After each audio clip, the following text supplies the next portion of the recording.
Hello everyone, welcome to public of humanities. तो जैसे कि हमने अभी लास्ट वीडियो में Indian constitution at work 11th class का फर्स्ट चैप्टर अपना ख़त्म किया था। तो अब हम इसका लास्ट 10th चैप्टर पर जा रहे हैं। अब हम ऐसा क्यों कर रहे हैं? क्योंकि इसका फर्स्ट चैप्टर है कॉन्स्टिट्यूशन वाई एंड हाउ, और लास्ट चैप्टर का नाम क्या है? The philosophy of constitution. ये याद रखिए कि चैप्टर 1, 10 और चैप्टर 9 ये तीनों कनेक्टेड है, इसलिए हम इन तीनों को साथ में कर रहे हैं। इसके बाद हम द फिलॉसफी ऑफ कॉन्स्टिट्यूशन के बाद हम the constitution as a living document के ऊपर जाएंगे। ठीक है, आगे बात समझ में? तो आज हम ये अपना chapter 10 the philosophy of constitution शुरू करते हैं। कॉन्स्टिट्यूशन क्या है? कॉन्स्टिट्यूशन एक डॉक्यूमेंट है जो कुछ ना कुछ मॉरल विजन के ऊपर बेस्ड है। उसका अप्रोच, फिलोसॉफिकल अप्रोच हमें क्यों चाहिए? क्यों? ताकि to find out the moral content expressed in it. उसके अंदर का जो मॉरल कंटेंट है भाई वो हमें समझ में आए कि है क्या चीज़ है वो। सेकेंड वाला क्या है? To evaluate its claim. जो उसने क्लेम किया है वो सच में कर पा रहा है या नहीं। अगर उसने बोला कि इक्वालिटी, लिबर्टी, फ्रीडम की बात है तो वो क्यों बात कही है, कैसे बात कही है, उससे क्या फ़ायदा होगा, वो सब चीज़ें हम समझेंगे। उसके अंदर की फ़िलॉसफी। अब आप ये बात समझो कि फ़िलॉसफी का मतलब क्या है। फ़िलॉसफी मतलब ये कि हम कोई भी चीज़ के पीछे की चीज़ जानना चाहते हैं कि आखिर हो क्यों रहा है, क्या हो रहा है, कैसे हो रहा है, कब हो रहा है, ये सब चीज़ों को बोलते हैं फ़िलॉसफी। थर्ड क्वेश्चन क्या आ गया? To arbitrate between varying interpretations of many core values in polity. अब देखो बात क्या है, एक ही वर्ड के हज़ारों मीनिंग होते हैं। अब तुमने अगर एक वर्ड के, मैंने उस वर्ड का मीनिंग कुछ और समझा, तुमने उस वर्ड का कुछ मीनिंग और समझा, तो फिर उसका कॉन्स्टिट्यूशन में वो प्रोविजन इम्प्लीमेंट कैसे होगा? इसी चीज़ के लिए टू आर्बिट्रेट। अब आर्बिट्रेट मतलब क्या होता है कि अगर कोई लोगों में के बीच में आर्ग्यूमेंट हो गया है तो उस आर्ग्यूमेंट को सॉल्व करने के लिए हेल्प की जाती है, एक ऐसी सिचुएशन निकाली जाती है जो दोनों के लिए एक्सेप्टेबल हो, उसे ही आर्बिट्रेशन कहते हैं।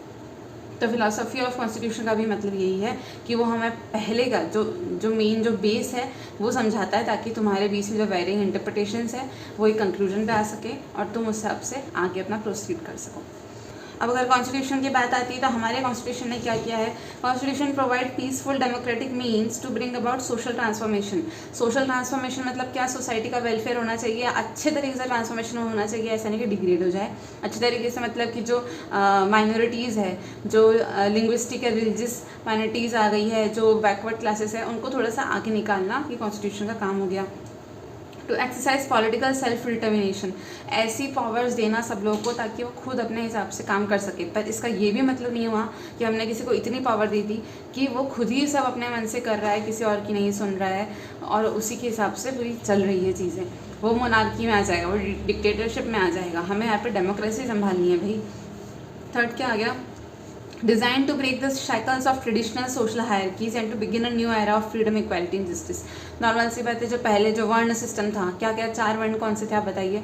अब जो पहले से जो ट्रेडिशनल तरीके से पुराने टाइम से जो सोशल हायरार्की बनी आ रही है उसे ख़त्म करना, उसे ब्रेक करना, यही काम है हमारा कॉन्स्टिट्यूशन का। और उसने एक नया एरा शुरू किया, किस चीज़ के लिए? फ्रीडम, इक्वालिटी, जस्टिस का।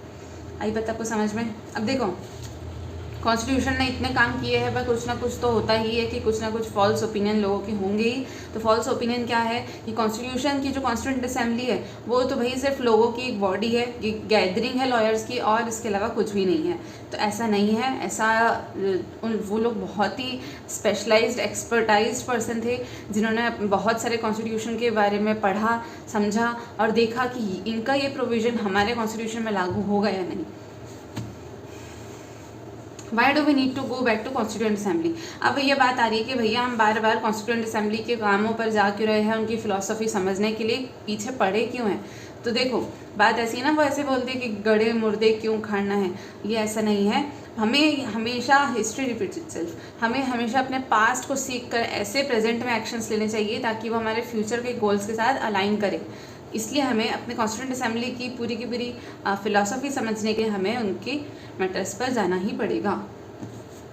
अब देखो एक नोट है यहाँ पे, बहुत ही एक अच्छा सा फैक्ट दे रखा है कि जापानीज़ कॉन्स्टिट्यूशन जो है 1947 का, उसे पीस कॉन्स्टिट्यूशन भी कहते हैं। क्यों कहते हैं? क्योंकि वो कौन से उसके आइडियल्स किस पे बेस्ड है? पीस पर। अब देखो इनके आर्टिकल 9 में क्या लिखा है? इंटरनेशनल पीस होना चाहिए for to avoid the force और वॉर। अब देखो आर्टिकल्स जो होते हैं वो फिलॉसफी ही समझाते हैं। यहाँ पे क्या लिखा है? International piece. यही शो बताता है कि इसका कंटेक्स्ट होगा क्या। Context of making the constitution dominates the thinking of the constitution. ठीक है। मतलब वही चीज़ आ गई कि जो भी चीज़ें कॉन्स्टिट्यूशन में लिखी गई है, जो भी कंटेक्स्ट है, वही तो थिंकिंग बता रहा है हमें, वही तो फिलॉसफी समझा रहा है, तो बस वो समझने की देरी है। अब कॉन्स्टिट्यूशन क्या हुआ, कॉन्स्टिट्यूशन की जो बेस्ट समरी है, मतलब इतना बड़ा कॉन्स्टिट्यूशन है भाई, तुम अकेले कैसे पढ़ लोगे, कितनी जल्दी पढ़ लोगे। कॉन्स्टिट्यूशन की अगर तुमको एक बेसिक समरी चाहिए कि इसकी फिलॉसफी क्या थी, इसके विजन क्या था, तो आपको क्या करना है, सिर्फ प्रियम्बल पढ़ना है। पढ़ो तो उसमें सारी फिलॉसफी है।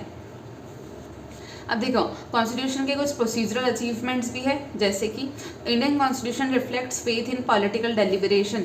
इसने मतलब क्या कि सब लोगों का आपस में मिलजुल के सब डिस्कशन करने के बाद ही कोई कंक्लूजन पे निकलना, इस चीज़ पे कॉन्स्टिट्यूशन का फोकस था। उसका भरोसा यही था कि अगर कोई भी चीज़ अपन बैठ के मिल के काम कर सके तो उसका कंक्लूजन सही ही निकलेगा। एक और क्या चीज़, reflects inclusive approach of constitution makers. Inclusive मतलब क्या, मैक्सिमम लोगों को मतलब अपने चीज़ों में एक चीज़ में इन्वॉल्व करना। क्यों? क्योंकि देखो, अगर मैंने अकेले मैंने डिसीजन लिया, कुछ तो हो सकता है वो गलत हो, पर अगर मैंने 10 लोगों की सलाह लेकर कुछ काम किया है तो वो सही ही होगा। 99.99% वो चीज़ सही ही जानी है। तो इसलिए इन्होंने इंक्लूसिव अप्रोच अपने कॉन्स्टिट्यूशन बनाने में अडॉप्ट किया था। एक और चीज़ का रिफ्लेक्ट करता है Indian constitution, reflect the spirit of compromise and accommodation. अब देखो, कॉम्प्रोमाइज़ हमेशा एक बुरा वर्ड नहीं होता है कि कॉम्प्रोमाइज़ मतलब बुरी चीज़ हो गई। कॉम्प्रोमाइज़ अच्छे के लिए भी होता है। अब इतने सारे डिबेट्स हुए, नॉर्मल सी बात है, एक कंक्लूजन पे आया तो एक का तो मुंह फुला होगा, चार खुश होंगे तो भी एक का मुंह फुला होगा। अकोमोडेशन मतलब क्या कि यहाँ पर डिसीजंस कोई भी मेजोरिटी के बेसिस पे नहीं आए, कंसेंसस, यहाँ पे कंसेंसस हुआ है, मेजोरिटी नहीं हुई है। अब मेजोरिटी मतलब क्या कि अगर 10 में से 6 लोगों ने बोला कि प्रोविजन होना चाहिए तो डाल दिया उठा के कॉन्स्टिट्यूशन में, ऐसा नहीं किया है। यहाँ पे इन्होंने कंसेंसस पे ध्यान दिया है। कंसेंसस मतलब क्या, समझौता। यहाँ पे 10 लोगों में से पूरे के पूरे 10 लोगों को कन्विंस किया गया है। अगर 6 लोग पहले यस कह रहे थे तो इन लोगों ने मिलकर बाकी के 4 को कन्विंस किया कि भाई ऐसा ऐसा है, इसलिए तुम कन्विंस हो जाओ। जब सारे लोग उस समझौते पे आ गए कि हाँ ठीक है, हमको समझौता करने से कोई दिक्कत नहीं है, हम भी यस में है, तब जाके वो चीज़ कॉन्स्टिट्यूशन में रखी गई है। यहाँ पे मेजॉरिटी की से ही नहीं हुई ये सारी चीज़ें। तो ये था हमारा फर्स्ट पोर्शन। अब हम बाकी के जो पोर्शंस हैं इसके, वो हम दूसरे वीडियो में करेंगे। तब तक के लिए बाय बाय।